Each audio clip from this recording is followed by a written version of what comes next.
Born behind a brothel in the heart of Lagos, Malik Cole was judged before he could speak and forgotten before he could be known. Today, he owns the very street where the world once predicted he would rot. This is not just a story, it's a resurrection, a storm written in gold. Tenny was only 17 when life forced her into the trade. With no family, no help, and no options, she became a body for rent and a soul in hiding. She was known as a shadow in the night, a whisper among the broken. But when she gave birth to a baby boy behind torn curtains and borrowed time, she didn't cry. She smiled. She named him Malik, King. Her royalty. Her only truth in a life built on lies. The brothel was no place for a child, but it became Malik's entire universe. While others played with toys, he learned to play with broken bottles and bruised emotions. The scent of cheap perfume and cigarette smoke was his lullaby. Screams from the next room were his lullabies, and sorrow, his bedtime story. His first steps were on cracked floors, his first birthday gift was a half-eaten meat pie. They called him son of Ashawo, spat it like poison, and laughed behind his back. Even teachers at school couldn't hide the sneer in their voices when they said his name.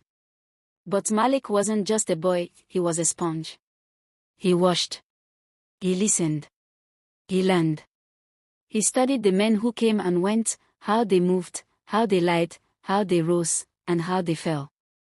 Deep within him, something began to burn, a fire to prove them wrong, to own the world that tried to bury him before he had roots. One stormy night, he stood outside the brothel in the rain. A man had slapped his mother over a negotiation gone wrong.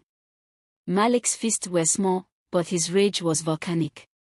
He stared at the man and whispered, "One day, I will make you beg for my help." It wasn't a threat.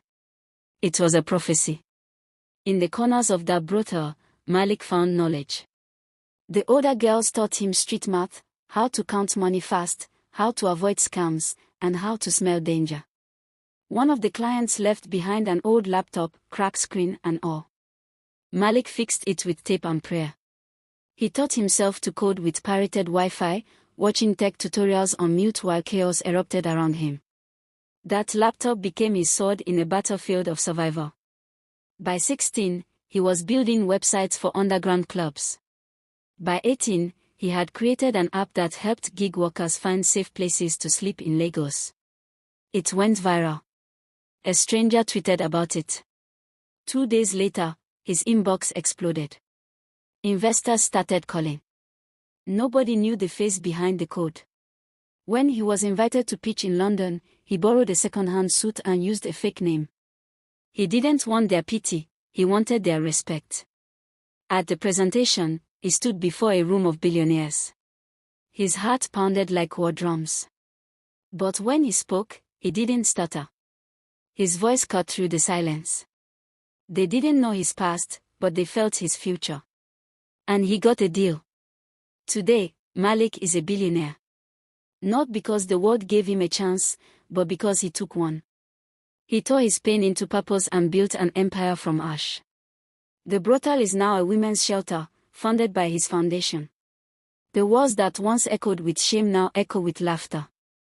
His mother, once a whisper behind curtains, walks freely with pride, introducing herself as Tenny, mother of the king. He owns properties across Africa, a tech university in Kenya, and a venture capital firm that invests in kids just like him, overlooked, underestimated, unstoppable. Malik Cole is not just a man. He's a movement, a miracle born in the mud. His story is proof that diamonds can come from dust, that kings can come from corners, and that destiny bows only to those who dare to rise.